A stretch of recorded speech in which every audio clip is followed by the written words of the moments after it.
Welcome to TacosandGeeks.com. Justin here, back with more video game reviews, and today we're reviewing the highly anticipated RPG Sea of Stars, which is available on your consoles and PC as well. And just a fun fact, if you have PlayStation Plus Extra, you can access this game in the game catalog for free. As always, I give you a brief synopsis of the story, so without further ado, here we go, and all footage you see here is my gameplay on PlayStation 4 base. Sea of Stars tells the story of two children of the Solstice who will combine the powers of the sun and moon to perform Eclipse Magic, the only force capable of fending off the monstrous creations of the evil alchemist known as the Fleshmancer. And this was a really good story. I really did enjoy the story of the adventures of Valerie and Zal and Garl and Sarai. It's a really good game. And what I really liked about the story is the world building. It's very original. It's something I've been clamoring for. It's just like an original breath of fresh air story, and just the way they built the world and how they used magic and how magic plays such a key role in this. It does fall into the JRPG tropes of evil villain wants to destroy or control the world, and it's up to these adventurers to band together to stop. But there is so many twists and turns, and as the world peels back, you really feel a connection to these characters, especially the two children of Solstice. And when you discover their importance, you just can't help but cheer and just go, wow, this was masterfully done. And story wise, it just crafts such a really emotional, and it has some really good high stakes in this. So definitely check out the story. I really enjoyed it. Keeping it vague as always for a reason. Now let's talk a little bit about that good old gameplay. Now this is a turn-based RPG game for those who are not familiar with the classics such as Chrono Trigger, Final Fantasy VI. This takes a lot of liberties from those Super Nintendo RPG games, and it does wear it on its sleeve. But you know what? I like it. I mean, if you're gonna be inspired by something, definitely let Chrono Trigger be the one when it comes to RPGs. Now, as far as turn-based combat goes, you're going to feel right at home here if you ever played one. You have your attacks, skills, combos, and items to use. One thing I like about the attack is that you're able to do extra damage if you time it correctly by pressing the X button. But what you also are able to do is when the enemy attacks, if you time their attacks correctly, you're able to do less damage to yourself, as you see me here just blocking with Zal. And that actually comes into play. But keep in mind, sometimes it's not easy to do because certain enemy attacks go so fast, you really have to like be on your toes with that. Now, one thing, the way to use magic is the skills. And the way, and I can't talk too much about the magic because it's so entwined with the story. But the way they do it in the gameplay is that your magic also works with the enemies, but sometimes it doesn't. Some enemies are immune to magic attacks, and some enemies are immune to physical attacks. So it's up to you to decide, and up to you how you're going to approach certain things. When you see the resist, then you know, okay, if I just hit them with magic, they can't really do too much damage with that. So let me switch to physical. So I like the fact that they have that in there. And you also have the ability to swamp your characters out. And this was really, really good to see because I always play RPGs, and sometimes my biggest concern is that, oh my gosh, I haven't used this person. What if they take this person out and I have to use this person and they're not leveled up properly? Have no fear here, because Sea of Stars lets you level up all the characters as long as you're leveling up. All the characters that's in your party will level up exactly the same time that you level up. So you don't have to worry about losing your core team that you're comfortable with. But I do suggest that you swamp around because it's nice because everyone has various skills. And another thing about the battle system is the combos as well. As you do your physical attacks, you see the combo meter go up, and you have various combos that you can either discover while you're traveling or as you are buying from stores and things of that nature. So the combo system and the combo system works very, very well. And also the level up system too, which I really did enjoy, is that you're able to pick how you want to level up. You can do HP, you can do skills, you get to choose. Now, of course, when it comes to equipment, this is also very vital when it comes to your RPG games. You have various things such as your skills that you can take a look at to see how much damage they are. You have your combos that you could look at as well. Items here, your relics. This is very important too. Your relics is how you're going to pace the difficulty of a game. You can get these by stores, or you can find them on the road as well. You can max your AP and auto heal. You can turn that off if you want more of a challenge.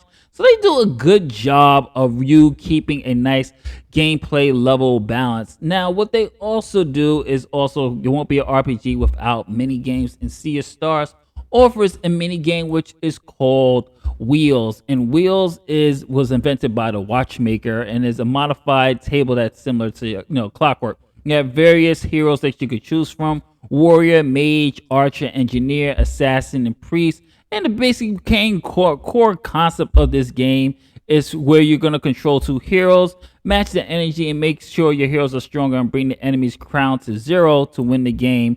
And that's pretty much it. It's pretty cool. I really did enjoy it. I found myself traveling. Every time I go to a tavern, I try to play Wheels just when you just want a nice break to it, and it's pretty cool. Like the fact that you really have to strategize on this, and you get 6 playable figurines in this, and you choose your hero. You get up to 3 spins per round. You can lock energy by confirming a space for a hero to act, and that's pretty much the description of what Wheels is doing. And your heroes will evolve as much as they gain XP, and then you can try to get your hero to go. This will allow you to drop bombs and dealing more damage from your enemy's crown. So it's a nice break from the main story. You can play this and try to get your trophies and that. But let's talk a little bit more about the sound of the game. Check it out.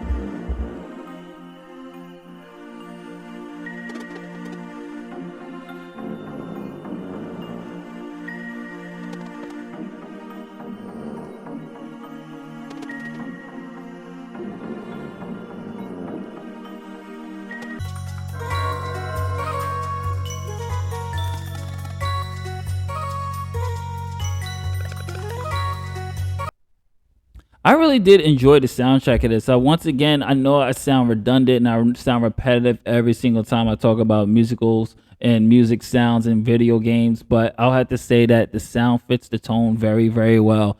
Very Chrono Trigger inspired, especially when it comes to the battle music and just the way the areas are. It does keep that JRPG 16-bit era type of feel in terms of the sound quality, and I thought it worked very, very well. There is absolutely no voice acting in this, so if you're looking to hope to see and hear voices and performances, you're not going to get it in here. This is traditional JRPG game and sound where you're just going to have to read the words. And it's a good thing that the sound quality and the sound of the music is so good, because it keeps you engaged, and the music does a very good job of that. Now let's talk about those graphics.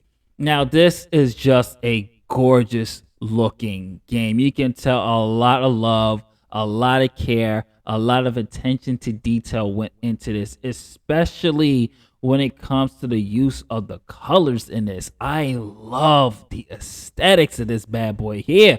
Just the use of the colors. Just look at the way the lighting is in this. You can see, look at the back of the foreground over there, and look at the campfire here, and you see how the fire is just lighting the face up of Zell, and you can see how the fire is also illuminating the hair of Valerie here.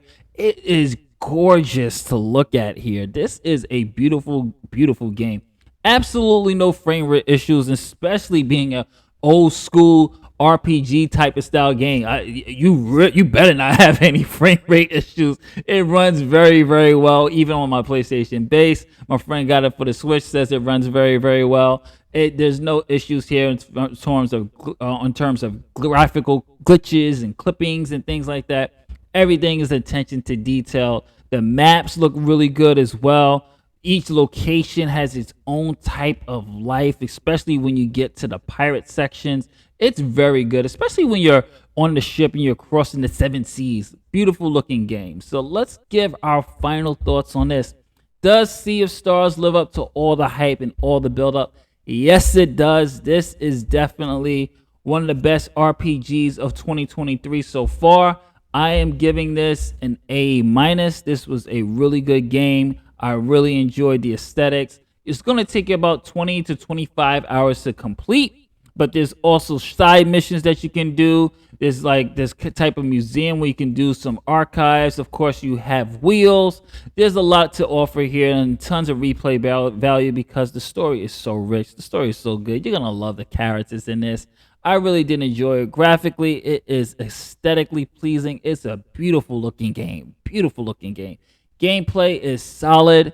I love the fact that I get to choose how my characters are going to level up. Do I level up their HP? Do I level up their magic power? Do I level up their defenses, their physical attack? You have the chance to do that. Not to mention the addition of relics will make the game a little bit easier for those who just want to enjoy the story. You can pick up relics as you go through the stores and as you progress through the game. So it's catered to how you want to play the game. Overall, phenomenal game. Definitely check this one out. A must get. This is Justin from MetacoSgeeks.com. Don't forget to like, share, subscribe, hit that notification bell. See if Stars gets an A-.